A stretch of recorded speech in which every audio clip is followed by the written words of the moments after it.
Nah, para ulama ini berkewajiban ketika umat Islam ini terjadi perpecahan, banyak pikiran-pikiran, para ulama wajib menjelaskan mana yang ahlus sunnah wal jamaah, mana yang bukan. Itu mengapa? Agar gak ikut golongan yang masuk ke neraka. Orang itu Islam, toleran itu gak cukup. Ya pokoknya sebagai Islam kita sama siapapun harus saling menerima, berlapang dada, menerima perbedaan. Gak cukup seperti itu.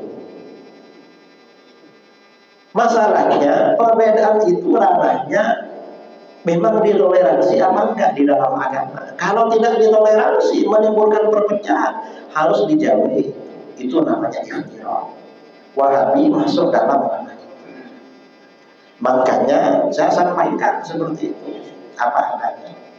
Insyaallah nanti ya mendengarkan kajian ustaz-ustaz taswaya lagi yang lebih mendalam masalah ini, insyaallah boleh paham. Karena ini mungkin saya bahasanya agak tegas sedikit-sedikit.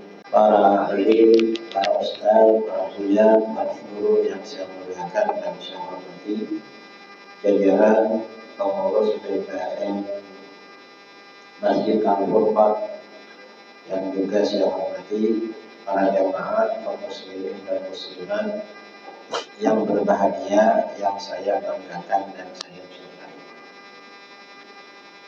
Ada sebuah hadis yang diriwayatkan oleh Imam Ibnu Hibban dari Sayyidina Hudzaifah bin Al-Yaman radhiyallahu anhu.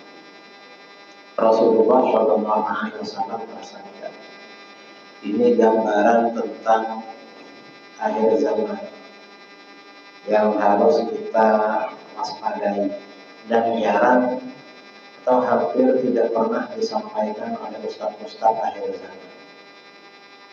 Hadis tentang apa? Hadis tentang perpecahan umat Islam, di mana kelompok-kelompok yang menyimpang ini kelihatannya agamis, kelihatannya bagus, tapi di balik itu sebenarnya itu bagaikan musang berbulu domba.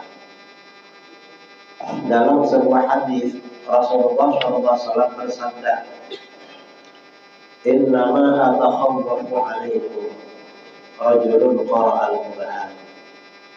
Sesungguhnya sesuatu yang aku khawatirkan pada kalian adalah seorang laki-laki yang baca Al-Quran. Baca Al-Quran itu bagus dan sangat dianjurkan. Bahkan dalam satu hadis Rasulullah SAW bersabda, afdalu ibadati ummati qiraatul Quran. Ibadah umatku yang paling utama adalah baca Quran. Nah, tapi di dalam hadis ini ada orang baca Quran, Rasulullah kok malah khawatir. Rasulullah mengantisipasi. Mengapa? Berarti orang yang baca Quran ini bahaya. Mengapa bahaya? Rajulun qara'al Quran, seorang laki-laki yang baca Quran.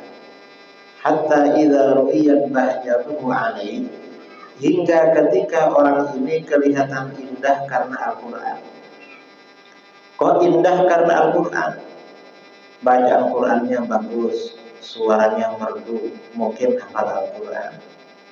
Kemudian wasara ridaan bil Islam, dan orang ini menjadi penolong Islam. Kok menjadi penolong Islam? Mungkin dia membuka rumah taklim, menjadi imam masjid, ngajar Al-Quran, ngajak orang-orang bertaubat kembali kepada agama Allah. Jadi orang ini indah karena Al-Quran dan menjadi penolong Islam. Apa yang terjadi? Orang ini ternyata setelah itu ghayyarahu ila masyaallah. Dia merubah ajaran Al-Quran pada apa yang Allah kehendaki. Kok ajaran Al-Quran dirubah? Bukan Al-Qurannya dirubah ayatnya, tetapi penafsirannya diselewengkan. Yang tidak haram dia haramkan, yang tidak syirik dia syirikkan, yang tidak wajib dia wajibkan. Al-Quran diputar balikkan. Kemudian apa? Fansalah minhu, lalu dia melepaskan dirinya dari Al-Quran. Bagaikan ular ya, ular itu dalam beberapa waktu biasanya melepaskan diri dari kulitnya. Dia lepas dari Al-Quran. Wa nabadahu wara'a Al-Quran dia lempar jauh-jauh ke belakang. Setelah merubah ajaran Al-Quran, lalu apa yang dilakukan? Fasa'a ila jarihi bisayf. Lalu dia menyerang tetangganya dengan pedang. Tetangganya dibunuh dengan pedang. Kalau punya bom, sekarang perang dengan pedang sudah tidak ada pakai bom. Tetangganya dibom, saudaranya sendiri dibom. Punya pistol, pakai pistol. Nah, mengapa tetangganya diserang, dibunuh? Waramahu bisyirki, dia tuduh tetangganya telah syirik. Para sahabat bertanya, ya Nabi Allah, ayyuhuma aula bisyirki ar-rami anil marmi. Hai Nabi Allah, siapa dari keduanya yang lebih berhak dianggap syirik? Yang menuduh apa yang dituduh? Rasulullah SAW menjawab, balil rami. Justru orang yang menuduh yang lebih berhak dianggap syirik. Nah, saudara-saudara, di dalam hadis ini ternyata di akhir zaman itu tanda-tanda aliran sesat itu tidak harus menunjukkan ciri-ciri orang tidak baik. Contohnya misalnya telinganya pakai anting-anting, kemudian pakai tato, enggak harus seperti itu. Justru kadang-kadang aliran sesat itu kelihatannya agamis, baca Al-Qurannya bagus.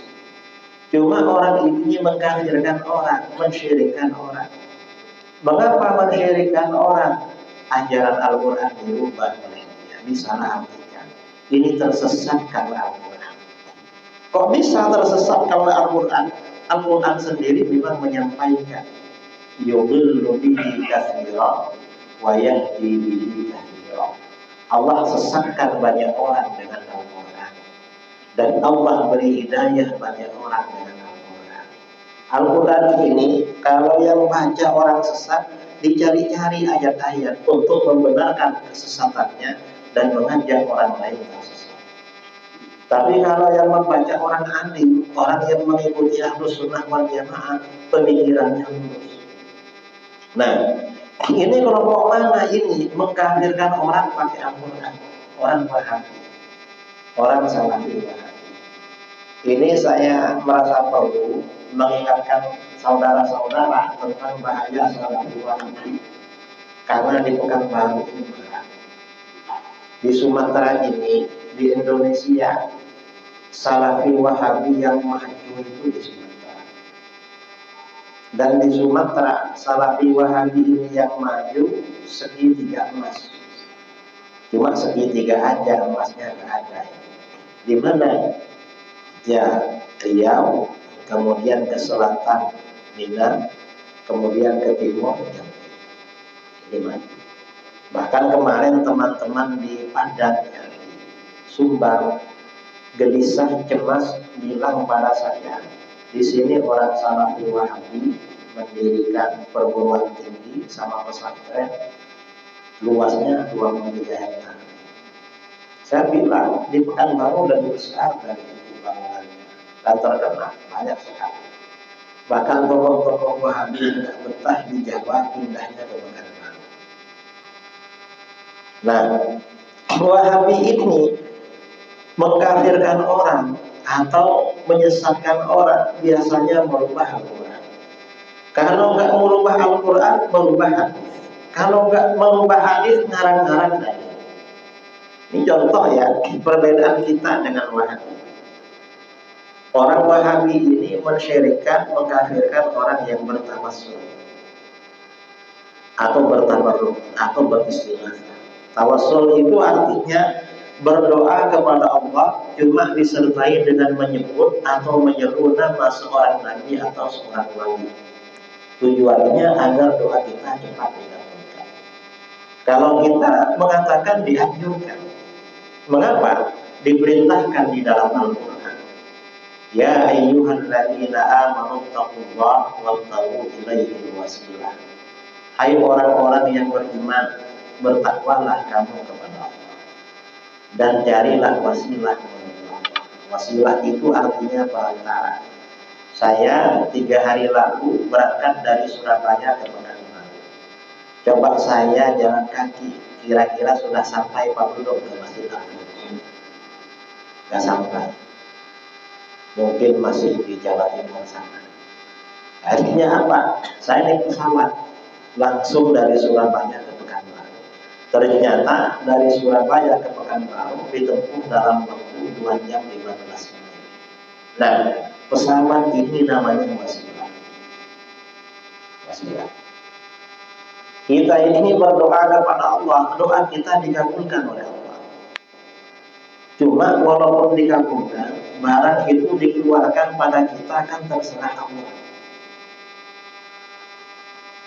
Mengapa lambat? Ya mungkin karena kita bukan orang dekat dengan Allah.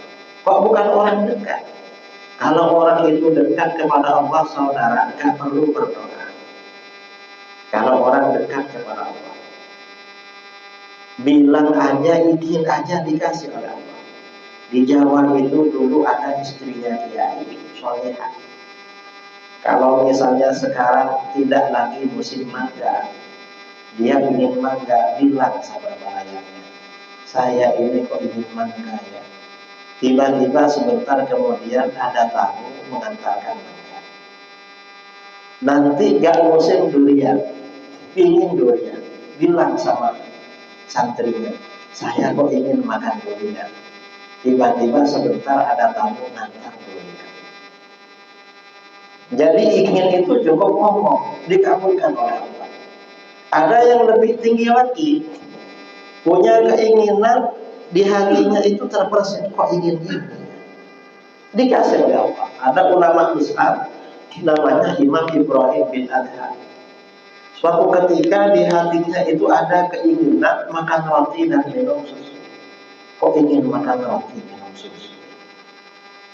Nah, ingin sekali. Tapi tidak ngomong dia karena cuma ini. Akhirnya pagi-pagi Imam Ibrahim bin Adham masuk ke kamar mandi di masjid.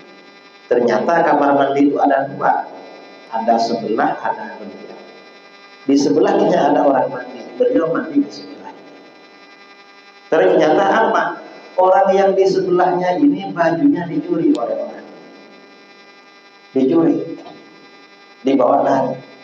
Nah, ketika dia mau pakai baju, bajunya nggak ada. Bajunya Imam Ibrahim bin Adham ini mirip-mirip.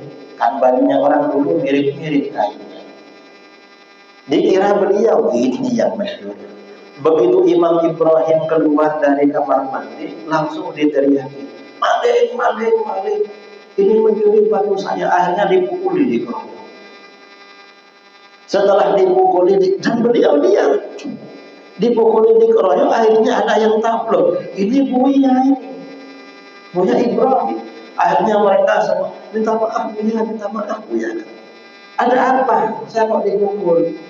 Maaf Buya, saya tadi mandi di sebelah, baju saya hilang.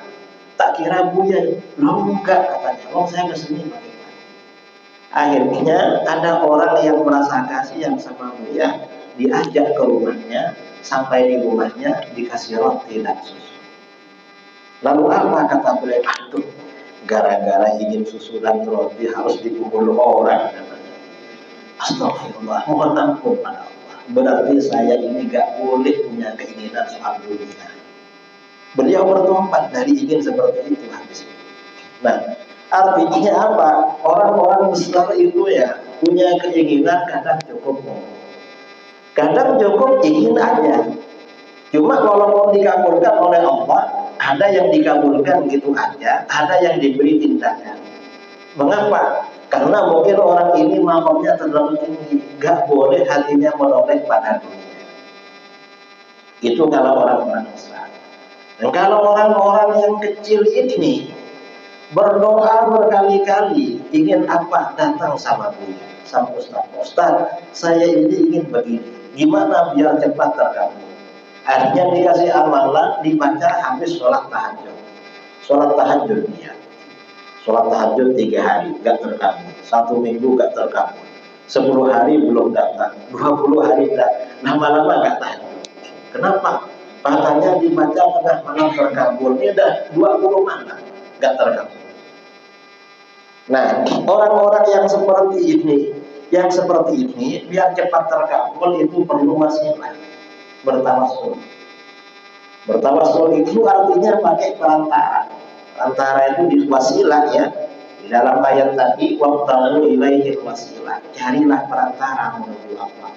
Apa perantara? Kata Imam Ibnu Katsir, wal wasilah hiyallati yutawassalu biha ila tahsyiril maqsud. Wasilah adalah sesuatu yang mengantarkan seseorang menghasilkan apa yang menjadi tujuan, cepat terkabul. Ini perlu wasilah. Mengapa orang seperti ini perlu wasilah? Karena orang ini mungkin sekelas kita. Kelas apa? Muslim kelas STMJ.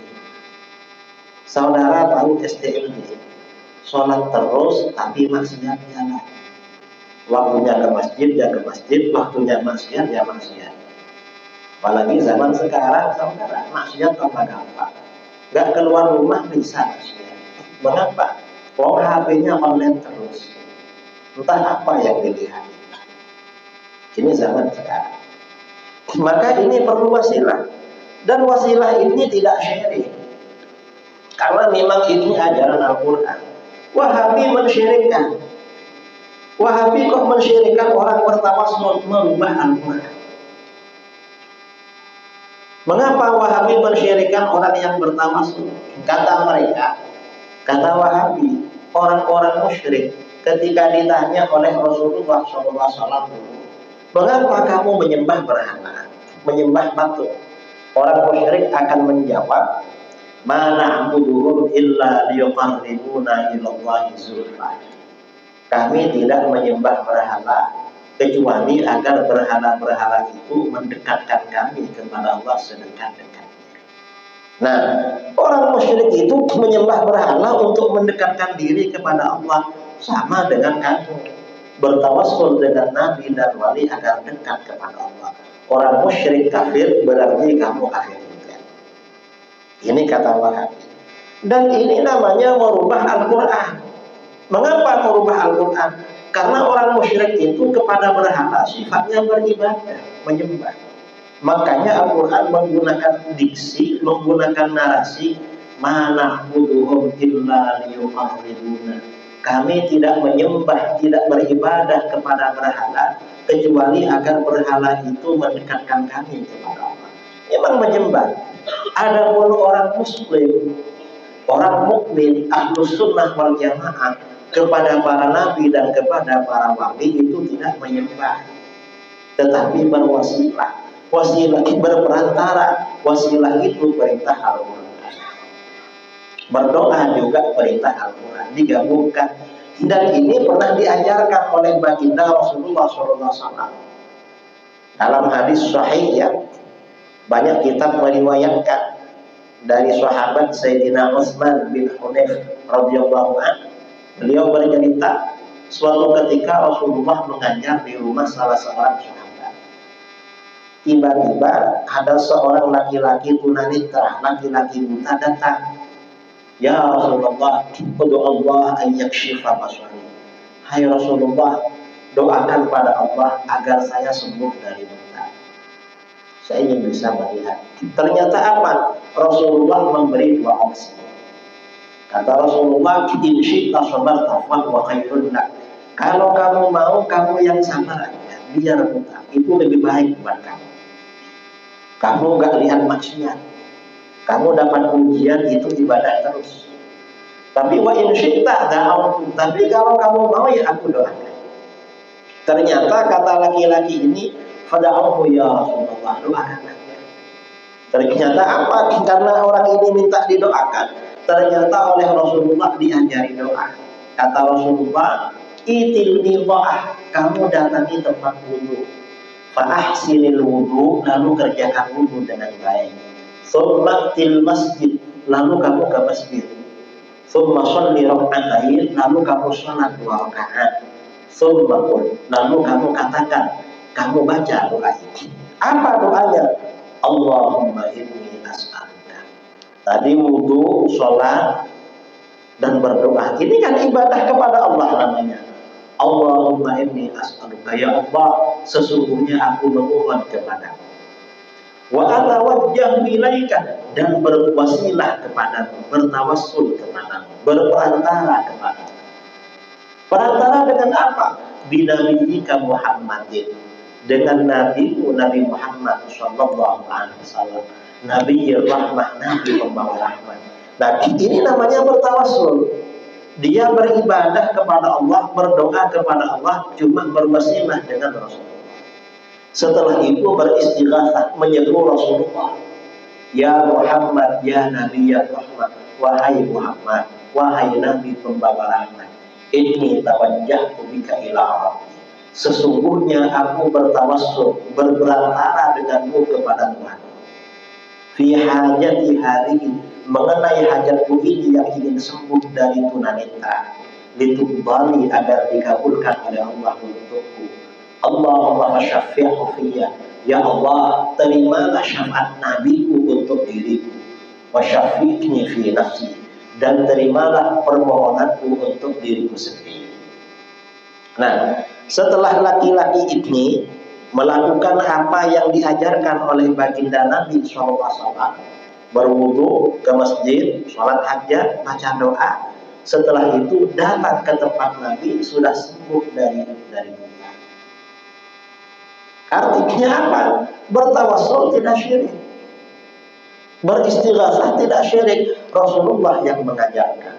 Karena orang bertawassul, bertabarruk, beristighatsah itu bukan menyembah Nabi, bukan menyembah wali, tapi berwasilah dengan Nabi dan wali, dan itu berita Al-Quran. Hadis ini sahih. Hatta orang-orang Wahabi bilang sahih. Cuma apa? Wahabi merubah pengertian hadis ini. Gimana? Kata Wahabi, doa ini boleh dilakukan ketika Nabi masih hidup. Terus, kalau Nabi sudah meninggal, gak boleh lagi dilakukan. Mengapa? Karena syirik. Kita tanya sama Wahabi, yang bilang begitu siapa? Doa ini boleh dilakukan ketika Nabi masih hidup. Kalau Nabi sudah wafat gak boleh. Siapa yang bilang begitu? Nabi apa dia? Ternyata dia yang bilang. Kalau Nabi gak bilang begitu. Coba doa ini gak boleh dilakukan. Kalau Nabi sudah wafat, Nabi pasti mengingatkan, awas ya, kalau aku sudah meninggal jangan dibaca lagi, karena syirik. Ternyata Nabi gak bilang begitu. Karenanya setelah Rasulullah SAW wafat, doa ini diajarkan oleh sahabat kepada muridnya. Setelah sahabat wafat, diajarkan kepada muridnya lagi. Sampai hadis ini oleh para ulama ahli hadis ditulis di dalam kitab-kitab hadis. Biasanya doa ini dibaca untuk orang sakit keras, dibaca untuk orang yang mengajukan proposal kepada pemerintah, dibaca untuk orang yang punya hajat, dibaca untuk orang yang cari kerja, dan untuk apa saja. Ini cerita tahun 2014. Saya diundang memberikan dakwah pelatihan kepada para imam, pada para ulama di Malaysia. Sekitar 50 orang. Di tengah-tengah pulau kecil, oleh kerajaan Malaysia diantar pakai kapal di pulau kecil. Sampai di situ kapalnya pergi, sehingga ini nggak boleh pulang. Saya menerangkan tentang tawassul. Saya terangkan tentang doa ini. Saya berseloroh pada waktu itu. Doa ini bagi laki-laki, tuan-tuan yang laki-laki ini boleh juga dipakai untuk kawin lagi. Saya cuma aja waktu lucu-lucuan. Habis itu ternyata doa ini minta dicatat lagi, catat. Apa? Doa tadi. Loh. Doa apa? Kamu sehat? Ya tak lagi. Waktu itu ada imam besar ikut di situ. Kira-kira dapat 1 tahun, saya undangan lagi ke Johor, Malaysia. Imam besar yang ikut itu sampai di bandara, mendatangi saya di bandara. Saya sudah pulang. Dia bawa istri, bawa anak masih bayi. Minta saya, Kiai ini kan penerbangan masih lama. Gimana kalau ke restoran rumah makan dulu? Saya ingin barokah. Hanya saya kesana. Sampai gitu duduk-duduk saya tanya sama dia, ini istri kamu, ini barokah kiai. Ini anak kamu, barokah kiai. Apa ini? Mau ditanya barokah. Saya nggak paham. Saya tanya sama pegawai kerajaannya, itu apa maksud kiai? Dia kawin lagi. Ini dapat anak. Loh, kamu kawin lagi? Iya kiai. Oh kawin lagi? Loh kan kiai yang bagi amalan. Doanya kan kiai dulu yang ngasih waktu di pulang situ. Kamu baca itu? Iya kiai. Setelah baca lancar katanya. Langsung diterima dan aman-aman saja. Itu 2015. 2017 saya diundang daurah lagi di Pulau Tioman di Pahang. Imam besar ini ikut juga satu rombongan. Begitu kapal merapat di Pulau Tioman, imam besar ini agak belakang dia turun dari kapal. Kok istrinya yang dibawa beda lagi dengan yang dulu. Kalau yang dulu agak tinggi, yang ini agak di bawahnya cuma agak manis. Siapa lagi? Saya tanya sama dia, ini siapa lagi? Ini yang ketiga dia. Loh, kawin lagi. Loh siapa gurunya? Kan kiai yang bagi doa. Ini doa tawassul, mantap memang. Nah, yang ingin saya sampaikan, artinya tawassul tabarruk itu bukan syirik saudara. Karena itu memang ajaran Islam, ajaran Al-Quran. Dan Al-Quran juga mengakui, mengamalkan gimana orang-orang Yahudi dulu ketika perang, kalau takut kalah bertawassul dengan Rasulullah. Di dalam Al-Quran, wa kanu min qablu yastaftihuna 'alal ladzina kafaru falamma ja'ahum ma'arafu kafaru fala'natullahi 'alal kafirin. Orang-orang Yahudi dulu ketika Nabi belum lahir, apabila berperang dengan orang kafir takut kalah, minta kemenangan kepada Allah dengan wasilah, dengan perantara Nabi. Mereka berdoa, Allahumma ansurna 'alal kuffar binabiyyikal mab'uts fi akhir zaman. Ya Allah, berikan pada kami kemenangan melawan orang-orang kafir dengan perantara Nabi-Mu yang diutus di akhir zaman. Itu Al-Quran. Ternyata bagaimana oleh Wahabi dikafirkan, disyirikkan. Wahabi itu bahaya saudara. Ini salah satu ajaran agama yang dirubah oleh Wahabi. Gak syirik disyirikkan, gak kafir dikafirkan. Ini Wahabi. Dan banyak sebenarnya ya ajaran-ajaran agama yang dirubah oleh Wahabi. Karenanya saudara hati-hati ya. Karena di Pekanbaru ini lembaga Wahabi banyak sekali. Ada lembaga namanya Imam Syafi'i. Mereka nih kalau punya masjid, punya apa, dikasih nama Imam Syafi'i. Padahal mereka agak banyak kunut. Imam Syafi'i kunut. Imam Syafi'i kalau niat jahar, mereka mengharamkan jahar niat. Imam Syafi'i baca Bismillahirrahmanirrahim, mereka agak baca. Tapi masjidnya, madrasahnya, pondoknya dikasih nama Imam Syafi'i. Itu mengapa dikasih nama begitu? Tipu-tipu, karena kita pengikut Imam Syafi'i. Hati-hati kita. Kadang pakai nama Imam Muqassir, kadang pakai nama sahabat Abu Darda, Ibnu Mas'ud, apa ya? Mereka ini pakai nama. Karenanya kita perlu hati-hati. Apalagi sekarang ini menjelang pilkada. Nanti kalau milih calon pemimpin, jangan pilih yang pro Wahabi atau yang Wahabi. Nggak boleh hukumnya. Karena nanti banyak masyarakat kita yang ikut dengan mereka, ajaran agama dirubah. Bahaya saudara. Orang ini kalau terpengaruh dengan paham Wahabi akan menjadi orang yang intoleran. Saya beberapa waktu yang lalu undangan di Bima. Bima itu di Nusa Tenggara Barat. Saya ceramah di Ma'at Tahfidz Pondok Tahfidz. Sebelum ceramah, Buya yang ada di situ menyampaikan sambutan, Pak Kiai, kami ini Ahlus Sunnah wal Jamaah. Tiap malam Jumat kami mengadakan maulid, bacanya lagi. Alhamdulillah Pak Kiai, Karena kami ini ahlus sunnah, tetangga sebelah ini Wahabi. Setiap kami mengadakan maulid, kami dapat hadiah kiriman batu bata melayang dari sebelah ke sini. Saya tanya, ada batu batanya, selalu kami simpan sebagai kenangan. Habis itu saya ceramah, saya bilang, beruntung tetangga saudara cuma punya batu bata.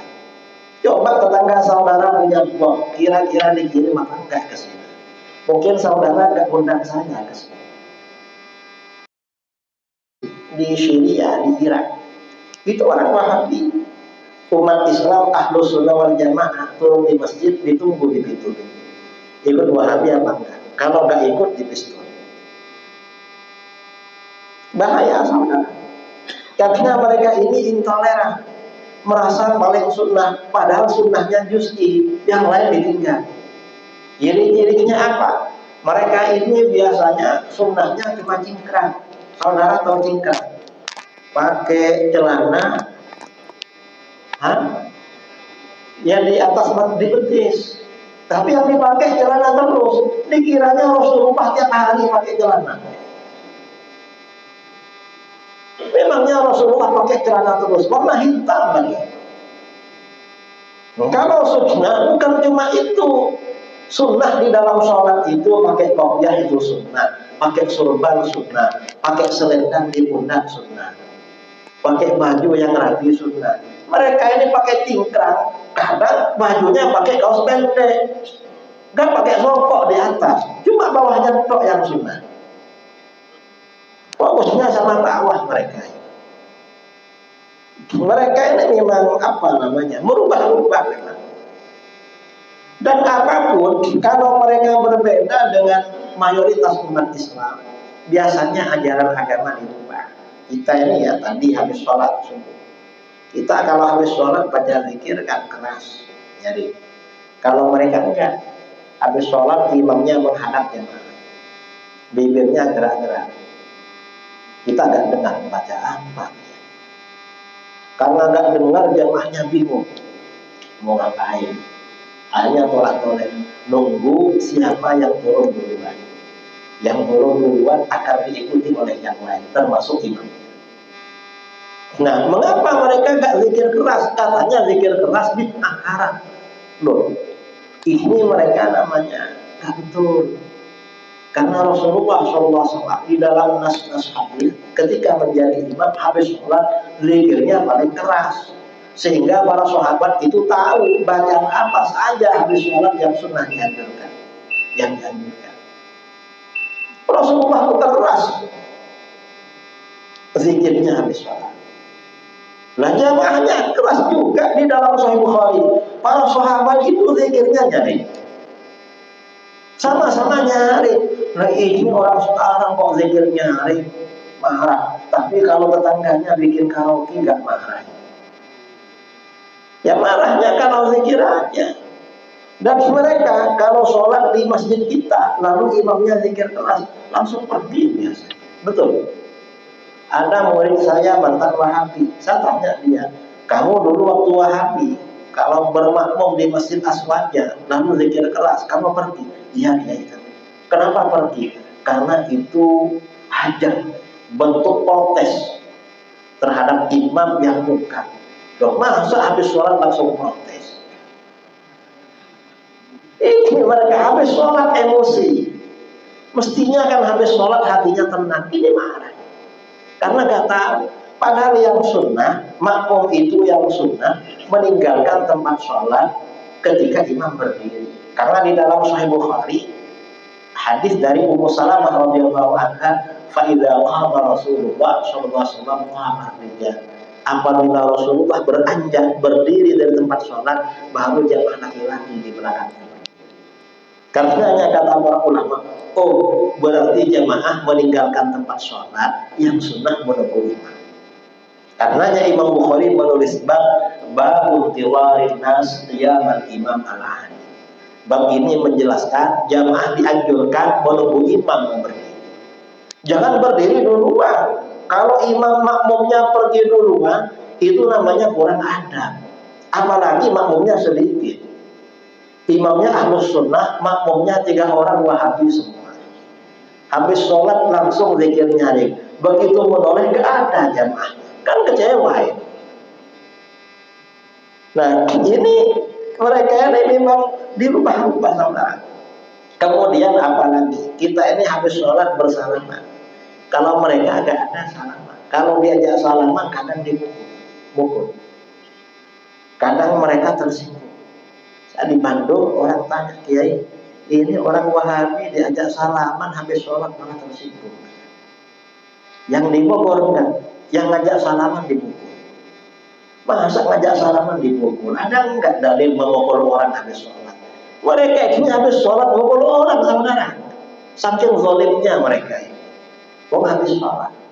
Padahal Rasulullah aja habis sholat diajak salaman tuh mau.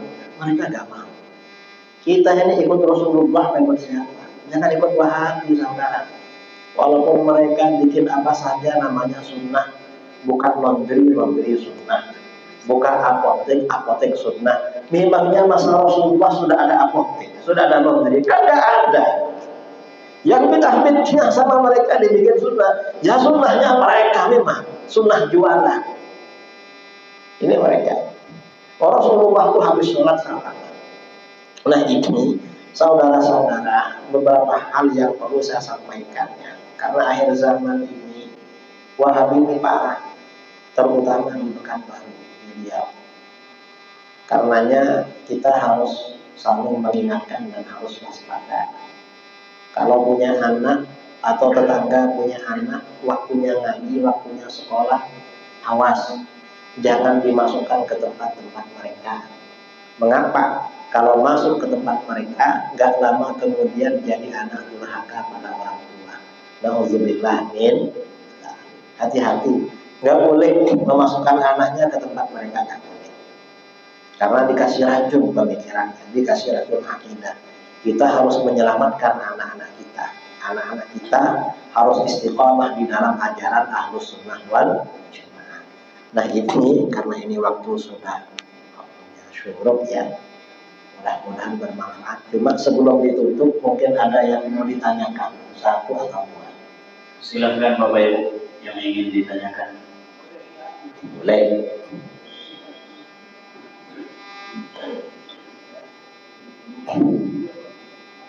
Daripada metodologi Ustaz. Assalamualaikum warahmatullahi wabarakatuh. Karena dilaporkan Ustaz kali ini masuk ke ini 2 kali ya? 3 kali. 3 kali. Maka diperbolehkan kami ingin berkenalan dengan Ustaz. Ustaz itu asalnya dari mana Ustaz? Ustaz tadi dari Jawa Timur kan, Kiai jauh. Jadi kami kan juga orang mana Ustaz? Jadi kalau boleh perkenalan kita Ustaz, metikan. Yang kedua mengenai salami tadi, kalau memang ada hal yang menyimpang, tidak sesuai dengan ajaran agama kita, kok pemerintah diam aja Ustaz? Pemerintah kan ada Ustaz, ada MUI-nya, ada Menteri Agama. Kalau memang mereka sudah menilai sahabat kita menyimpang, kenapa kok diam aja Ustaz? Kalau kami rakyat jelata ini mampu tak mendengar orang Ustaz. Nah, bagaimana cara ini Ustaz? Kemudian nama yang juga, kemudian pemerintah apa lagi? Kalau memang tidak menyimpang, stop. Itu pun pemerintah Ustaz. Tapi kalau dibiarkan pemerintah menilai masyarakat juga Ustaz. Bagaimana pendapat Ustaz? Assalamualaikum warahmatullahi wabarakatuh. Kalau saya ini dari Jawa Timur, saya orang Jawa keturunan Madura. Nah itu perkenalan. Yang kedua, kalau Salafi Wahabi ini sesat, kok MUI diam saja? Sudah banyak yang bersuara. Masalahnya Salafi ini dipakai oleh kekuatan politik.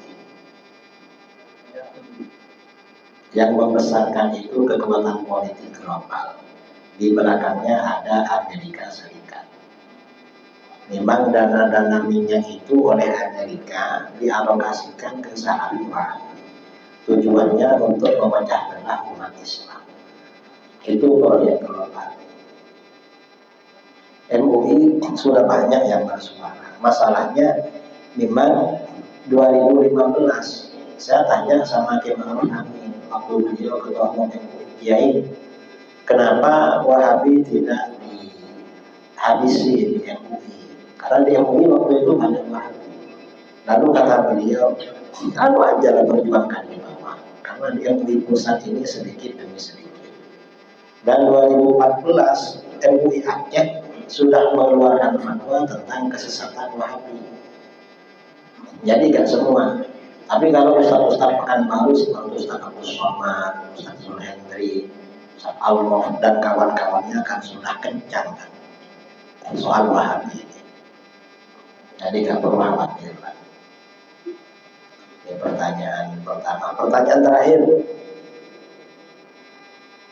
Halo.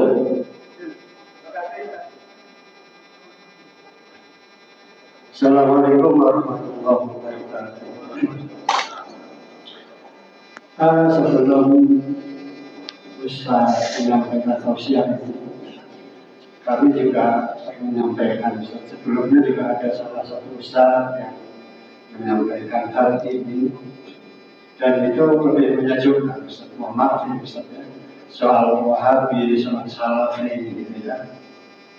Sebetulnya mungkin lebih baik supaya situasinya itu tidak terjadi semacam saling tidak suka gitu ya. Ikut pengajian yang di sana menyalahkan yang di sini, ikut pengajian yang di sini menyalahkan yang di sana. Mungkin ada juga kata-kata oknum atau seperti apa saja. Karena mungkin juga tidak lepas dari ikhtilaf ulama masalah ini barangkali Ustaz yang saya awalnya. Karena Ustaz yang menyampaikan sebelumnya itu juga istilahnya bukan kaleng-kaleng gitu ya Ustaz, tentang Salafi, Wahabi. Barangkali ini kalau ada yang membid'ahkan, ada yang mengkafirkan barangkali ya, mungkin oknumnya barangkali Ustaz, bukan Wahabi Salafinya, barangkali seperti itu. Sehingga saya dengan saudara yang lain ini tidak saling curiga Ustaz. Mendengar paparan Ustaz ini saya jadi kurang pas itu lah Ustaznya. Mohon maaf ini apabila Ustaz tidak berkenan. Terima kasih. Assalamualaikum warahmatullahi wabarakatuh. Ya, terima kasih lah. Yang masalah Ustadz itu kaleng-kaleng atau bukan, itu ada standarnya. Kemudian perbedaan Wahabi dengan Ahlus Sunnah itu ranahnya bukan ikhtilaf, tapi ikhtilaf. Di dalam Islam itu ada dua, ada ikhtilaf, perbedaan pendapat. Kalau perbedaan pendapat itu tidak sampai berpotensi saling membid'ahkan dan mengkafirkan, itu gak apa-apa. Seperti perbedaan Imam Syafi'i dengan gurunya Imam Maliki, dengan Imam Hanafi, dengan Imam Hambali, itu ikhtilaf namanya. Contoh, orang berwudu menyentuh perempuan batal apa enggak? Menurut Imam Syafi'i batal, menurut Imam Hanafi tidak batal. Itu ikhtilaf dan tidak saling membid'ahkan, dan itu enak. Kalau kita umroh, kita ikut Imam Hanafi, gak wudu terus. Ada perbedaan yang menyebabkan perpecahan. Mengapa menyebabkan perpecahan? Karena perbedaan itu menimbulkan konsep membid'ahkan, menyesatkan, mengkafirkan orang lain. Maka itu terjadi. Dan yang dilakukan Wahabi seperti itu, mensyirikkan, membid'ahkan, menyesatkan orang lain. Itu tercela. Mengapa? Karena di dalam hadis ya, sataftariqu ummati ala salasin wa sab'ina millah. Umatku akan pecah menjadi 73 golongan. Pecah. Pecah ini berarti gak bisa toleransi, gak bisa bersatu karena pecah. Dan ini akan terjadi. Kulluha finnar. Semua kelompok yang berpecah belah itu masuk neraka. Illa wahidah, kecuali satu yang selamat. Para sahabat bertanya, "Man hiya ya Rasulullah?" Siapa satu golongan yang selamat itu? Rasulullah menjawab, "Ma'ana alaihi wa ashabi." Golongan yang mengikuti ajaranku dan ajaran para sahabat. Nah, para ulama ini berkewajiban ketika umat Islam ini terjadi perpecahan, banyak pikiran-pikiran, para ulama wajib menjelaskan mana yang ahlus sunnah wal jamaah, mana yang bukan. Itu mengapa? Agar gak ikut golongan yang masuk ke neraka. Orang itu Islam, toleran itu gak cukup. Ya pokoknya sebagai Islam kita sama siapapun harus saling menerima, berlapang dada, menerima perbedaan. Gak cukup seperti itu. Masalahnya perbedaan itu ranahnya memang ditoleransi apa enggak di dalam agama. Kalau tidak ditoleransi, menimbulkan perpecahan, harus dijauhi. Itu namanya iftiraq. Wahabi masuk dalam ranah itu. Makanya saya sampaikan seperti itu, apa adanya. Insyaallah nanti ya mendengarkan kajian ustaz-ustaz taswajah lagi yang lebih mendalam masalah ini, insyaallah boleh paham. Karena ini mungkin saya bahasanya agak tegas dikit-dikit. Ustadz itu gak sama, ada yang lembut, ada yang tegas. Nah itu dibuat perbandingan aja lah antara yang lembut, yang tegas-tegas. Ada yang ketawa-ketawa kayak Ustadz Abdul Somad, ada yang ya macam-macam. Manusia memang gak sama. Jadi terima aja lah, ambil ilmunya. Saya kira ini, mari kita baca doa kalau sudah masuk waktu kerja. Bismillahirrahmanirrahim. Alhamdulillahirabbil alamin hamdan yuwafi ni'amahu mazidan. Allahumma shalli ala sayyidina Muhammadin al-habibbil mahmud syarifil ilal wa mufarrijil kurub wa ala alihi wa sahbihi wa barik wa sallim. Allahumma qasim lana min khashyatika ma yahulu bainana wa baina ma'siyatik wa min ta'atika ma tuballighuna bihi jannatak wa min al-yaqini ma tuhawwinu bihi alaina masa'ib ad-dunya. Allahumma matti'na bi asma'ina wa absarina wa quwwatina ma ahyaytana waj'alhu al-waritha minna waj'al tha'rana 'ala man zalamana wansurna 'ala man 'adana wa la taj'al musibatana fi dinina wa la taj'al ad-dunya akbar hammina wa la mablagha ilmina wa la tusallit 'alaina man la yarhamuna. Allahumma ighfir lana dhunubana wa li walidina wa mashayikhina wa la yuqim 'alaina ولجميع المؤمنين والمؤمنات والمسلمين والمسلمات الأحياء منهم والأموات وصلى الله على سيدنا محمد النبي الأمي وعلى آله وصحبه وسلم تسليما كثيرا. سبحان ربك رب العزة عما يصفون وسلام على المرسلين والحمد لله رب العالمين. تقبل الله منكم والعفو منكم. السلام عليكم ورحمة الله وبركاته.